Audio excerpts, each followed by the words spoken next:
தஞ்சாவூர் மாவட்டம் பேராவூரணி தொகுதி திமுக வேட்பாளர் அசோக்குமார் வீடு வீடாக சென்று பொதுமக்களிடம் வாக்கு சேகரிப்பில் ஈடுபட்டார். இது தொடர்பாக நமது செய்தியாளர் வழங்கிய கூடுதல் விவரங்களை தற்போது பார்க்கலாம்.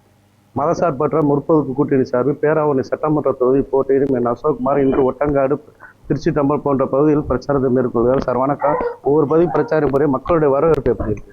தேர்தல் அறிவித்தவுடன் திராவிட முன்னேற்ற கழக மதசார்பற்ற முற்போக்கு கூட்டணி வேட்பாளராக அறிவித்ததிலிருந்து ஒரு எழுச்சி ஏற்படுத்தியிருக்கின்றது. எனவே அதை நான் எனக்கு சட்டமன்ற வேட்பாளராக 3வது முறை எனக்கு வாய்ப்பு வழங்கி இருக்கின்றார்.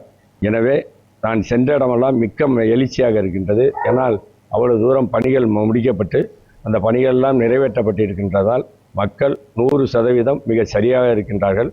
சாதி மதம் பேதம் பார்க்காமல் மிக ஆதரவு தருகின்றார்கள். நான் டூருக்கு செல்லும் இடங்களெல்லாம் 300 பேர் 500 பேர் நின்று வரவேற்கின்றார்கள். மிக்க எழுச்சியாக இருக்கிறது. எப்படியும் ஒரு 70,000 ஓட்டுகள் வித்தியாசத்தில் நான் வெல்லப்போவது உறுதி என்பதை தெரிவித்துக் கொள்கிறேன்.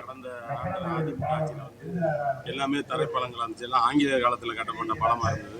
இப்போ எல்லா பகுதியும் பேராவூரணி மழை காலங்களில் பேராவூரணி போக்குவரத்தை துண்டிச்சு போயிடும் முழுமையாக. ஆனால் திமுக ஆட்சியில் தான் முழுமையாக எல்லா பாலங்களும் 5 பாலங்களுக்கு மேலே உயர்மட்ட பாலங்களாக கட்டப்பட்டு இப்போ போக்குவரத்துக்கு இடையூறு இல்லாமல் இப்போ சாலை வசதி எல்லாம் மேம்படுத்தப்பட்டிருக்கு. அதே மாதிரி அரசு மருத்துவமனை 5 கோடி ரூபாய் செலவில் 150 படுக்கறைகளை கொண்டு ரொம்ப சிறப்பாக கட்டி வேலை நடந்துகிட்டு இருக்கு.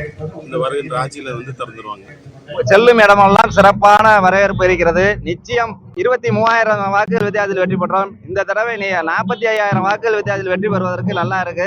நாங்க களப்பணி எங்க சிறப்போட செயல்பாட்டு இருக்கோம். 15 நாட்களுக்கு மேலாக எங்கும் நாங்க களத்துல இருக்கோம். செல்லும் இடமெல்லாம் சிறப்பா இருக்கு. நிச்சயம் வெற்றி பெறுவது உறுதி. நியூஸ் 7 தமிழ் செய்திகளுக்காக பட்டுக்கோட்டையில்